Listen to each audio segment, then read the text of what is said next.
Hello, everyone. How are you all doing? Definitely talking to myself before the live hit. I was like, man, I should have brought water in here. But hi, how's everyone doing? I came to make a live to kind of give you some updates on my life right now. So we're going to talk about a few things. We're going to talk about the colonoscopy update because people have been asking, what were the results of the colonoscopy? How did it go? What did the doctor say? So we'll be doing a follow-up. Hey, Mary from San Francisco. I see your comment there. Everybody else that's joining in. Hey, y'all. How's everybody doing? We're also going to be talking about why I'm going to be taking a break from social until next week. And one of my employees, shout out to Amy. Amy used to be one of my interns, and now she's one of my employees. She's my brand manager. She's going to be taking over the platform, actually all of my platforms, and she'll be posting so that you all are still up to date, with the political shenanigans that's going on in stories that come about, but it won't be from me. It'll be from her. So I'll talk to you all about why that is after we talk about the colonoscopy and how that whole thing went and the results. Because a lot of people have been asking. So I did do a colonoscopy, or I had a colonoscopy completed was that last Tuesday? I believe that was last Tuesday. Let me see, let me look at my one. No, last Wednesday. That was last Wednesday. Had a colonoscopy done last Wednesday. As I've disclosed before, I have a family history of cancer at large. And then specifically, I have a direct family history. One of my parents had colon cancer in 2013. So based on the biopsy of that parent's colon cancer and all of that, I was actually supposed to start getting colonoscopies at age 30. I'm 32 now, so, I was 2 years behind, but it really wasn't like that pressing for me for whatever reason. Maybe that was just being young, feeling invincible, or, thinking like, oh, I work out, I eat relatively healthy. I do goes in and get the piece of the, the wings, the Chick-fil-A, all that good stuff. I be eating or whatever. But relatively healthy. I work out, heart rate is up and stuff like that. So I really didn't take the colonoscopy thing seriously or think that that was something that I really needed to do. Well, part of it was me taking my health seriously now, seeing another family member who is not my parent kind of go through some stuff, which we'll talk about why I'm taking a break, specifically linked to that family member. I just decided that, I don't want that for my life. I don't want... Things are going to happen, right? Things are going to happen that'll be completely out of my control. But certain things are relatively in my control, like taking care of my health. Now, something still may pop up even if I do everything wrong. Even if I do everything right, like dieting, working out, staying away from certain things. But I think I have to be proactive in my own healthcare. I have to be proactive in the health of my body. So I went ahead and decided to do the colonoscopy.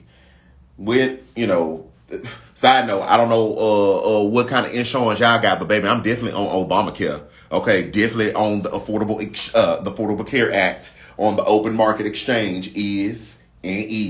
So my PCP, which is actually a nurse practitioner, I told her about my family history. Shout out to her. I like her, black lady. She real cool. And she went ahead and wrote me a prescription or wrote me a referral to go to the specialist. So went, talked to the doctor, gave him all of my info. We did quick, okay, touch here, touch there. Is there any pain? No pain. Listen to the lungs. Okay, cool. Let's schedule the colonoscopy. Great. The doctor's office gave me the prep, which I thought the prep was going to be terrible. Apparently there are different kinds of prep, because the prep, the liquid that I took to, flush my system out, it didn't taste bad. Like, it looked like it was going to taste horrible, but it actually didn't taste bad. It had an undertone of like some fruit punch or something. So I was kind of like, it wasn't good. Like, oh, I just want to go around and be drinking this all day. But I don't know if it was because my expectation was set so low that it was going to be absolutely horrible. And it wasn't, so I was like, oh, this isn't bad, or if it legitimately just was not bad, because it had, like I said, it had like this undertone of like a fruit punch. So it wasn't, it just wasn't bad to me. So I drunk it with no problem. Yes, as you know, when you do the colonoscopy prep, baby, that thing runs through you, it clears you out. And we'll just leave that right there. We're not going to go into too much detail about that. But that's what happened. Things got cleared out. Okay, things got cleared out. So, excuse me, that same day that I was doing the clearing out, the day before my colonoscopy, which these two stories actually kind of blend together. So you have the colonoscopy on Wednesday, you have the day before, which is your prep on Tuesday. So the day before that Monday, last Monday, some of you will know if you've been following me long enough, and I'll just do a long story short. I was a caretaker for a while for my grandmother, and she had cancer way back. She wasn't the family member with the colon cancer, but she had cancer a couple years back, and I actually came home and was a caretaker for a month. Then once my assignment ended in travel social work, I moved back to Houston October 2019, moved in with her and lived with her for a while. And then, we went into pandemic and all of that stuff, but was still basically a full-time caregiver with her because my grandmother's mobility had started to decline. We were having multiple hospital admissions. And when I say multiple, I mean multiple. In 2020 alone, thank God she never caught COVID. It's kind of crazy, but in 2020 alone, I'm not exaggerating, we probably had about 50 hospital admissions. That's not an exaggeration. That is just, from the adverse effects of her radiation and chemotherapy, from bleeding, it was ongoing. Some people may know because you follow me long enough, because sometimes I would take breaks and I would just be like, y'all, it's a lot going on. But it really has. It's been a lot going on for, I would really say, since December of 19. That's when we had our first big hospital admission. And so all of 2020 it's just been constant. So anyway, so last week, so that Monday, my grandmother decided that she was tired and that she no longer wanted to go through this. And so she made the decision to transition to hospice. My grandmother's been on dialysis recently. And so, she decided to stop all that. So she decided that on Monday. I kind of suspect she decided that prior to that, but she decided that Monday. Tuesday is when I start my prep, right, for my colonoscopy. And I'm over there. I'm at the house. My mom's at the house. We're processing and starting to, get stuff together for the inevitable. Because when she made that decision Monday, on Tuesday, when we started giving the hospice meds, my grandmother was basically out of it. She was still alive, but she was completely out of it. So, that was Tuesday. That's what I was doing Tuesday. The day I was doing my prep was also the day that we were, giving my grandmother pain relieving medications, if you will. Wednesday, I have the colonoscopy, right? So that's still happening to my grandmother. And it was interesting because as I'm being wheeled in and I have oxygen on and the gown and, they got the IV, I was sitting there wondering, I'm like, man, is this what even though I was there being proactive, right? I wonder if this is what my grandmother had been feeling. I could see how this would get tiring because even just going in there, that was a lot. And that was just I knew that was a one-day thing. And like I said, we have had multiple sustained hospital admissions all through the pandemic. And thank God she never caught COVID. I'm very thankful for that because we heard about how horrifically these people have died via COVID. Just sustained hospital admissions. So that was Wednesday. Do that. When I come to from the table, the doctor tells me, he's like, everything's good.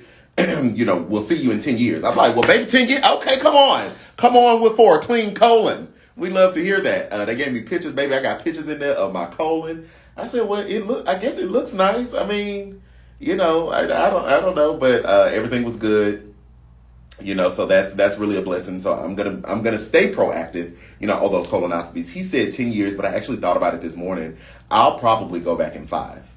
I'll probably go back and ask for another one, just to for my own reassurance, to just try to catch stuff. I think of Chadwick Boseman and how, I don't know when he found out, but when we found out, the shock that he passed from colon cancer, and even seeing him, maybe a couple months before he passed, when he was really, really skinny, and people were kind of making fun of him, and some people thought must be for a movie role, and all the while he had colon cancer. All the while he was still working Black Panther and all these other movies while battling this. And so I don't want to be caught off guard. I'm not saying that he was. I'm just saying I can take certain things from his example, and my own family example. So I will probably go back in 5 years. I probably won't wait the 10 years as the doctor suggested. I'll probably, just take it into my own hands and go. So anyway, that was Wednesday. Like I said, everything was fine, baby. I slipped. They put that IV in my hand, baby. That lady said, roll over. I was on the table. She said, what's your name? That's the last thing I remember. I said, Quentin. Next thing I know, I woke up in recovery.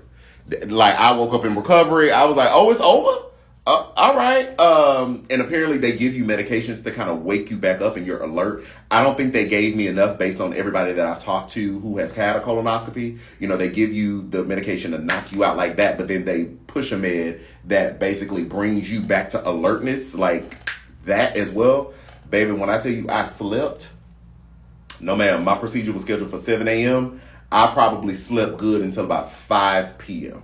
that day. And then even that night, I still felt kind of groggy, like I still had it in there. So I don't think that they gave me enough to really wake me up. And so that medication that made you sleep was still in my system. Anyway, so that was Wednesday. And that same day was my day to go back to my grandmother's house to spend the night, to kind of give my mom a break, because my mom had been over there. I think my mom had been over there since Sunday or Monday. Whenever my grandmother made the decision, that's when my mom went over there. So my mom had been over there for a couple days. And then my day was Wednesday, which happened to still be my colonoscopy day. And I was drowsy at night, reading that bottle real good, making sure I give my grandmother the right medications, and but it was fine. The hospice people said, there was no way we were going to overdose her, but on the meds that they gave her to be comfortable. But baby, when I tell you I'm reading, I'm like, okay, say 0.5, what medication? Is this the right medication? Is that it? Because I was tired. I was still tired like that night. I really was. So I was there that night, Wednesday night, by myself. My mom went home, and I was delivering, my grandmother's medication. Got a chance to tell her, even though she was out of it, I think she could still hear, because she would still respond in a way she just couldn't talk. Again, she had stopped the dialysis. She had decided to miss her dialysis that previous Saturday. And here we are on Wednesday. And so, I got to, tell her to go ahead, rub her hair, give her meds, and tell her to, go ahead and go. And that we had it, and that I understood. So that was Wednesday. So the following day, that Thursday, I actually left that morning. There was I had an appointment I had to go to. My grandmother's friend came over, a longtime friend came over. My aunt was there. I ran my errands, came home, went to sleep, woke up around 3:30 on that Thursday to missed calls from my mom and my stepdad. That's when I found out, my grandmother had passed. So I've just been kind of dealing with that, in the background. And so that's really why I'm going to take the rest of this week up until the funeral. The funeral is scheduled for next Monday. So I'm just going to take, that time to kind of do nothing, just be in my own feelings, process it. I am very thankful. A couple weeks ago, my grandmother told me, she's so silly. I went over there a couple weeks ago, like 3 weeks ago, and I was praying, and She was like, I know Jesus. He's my savior. If you knew my grandmother, you would. I can't give you the tone because you don't know my grandmother, but I'm comforted in that. I take solace in that, that she will be with the Lord. And I kind of, even though it sucks that she's gone, I take solace in the fact that she got to make her own decision. You know, it wasn't a horrific death. It wasn't COVID, you know, struggling to breathe. It wasn't a car accident. You know, it wasn't all these tragic ways one could die. It was really on her terms and in her house, which she wanted. She did not want to go to a nursing home. You know, she wanted to pass in her house. And so that's where that is. And so that's where I'm at right now. And so because of that, I have not really been engaged in politics. I can't tell you what's really going on right now. I have no clue.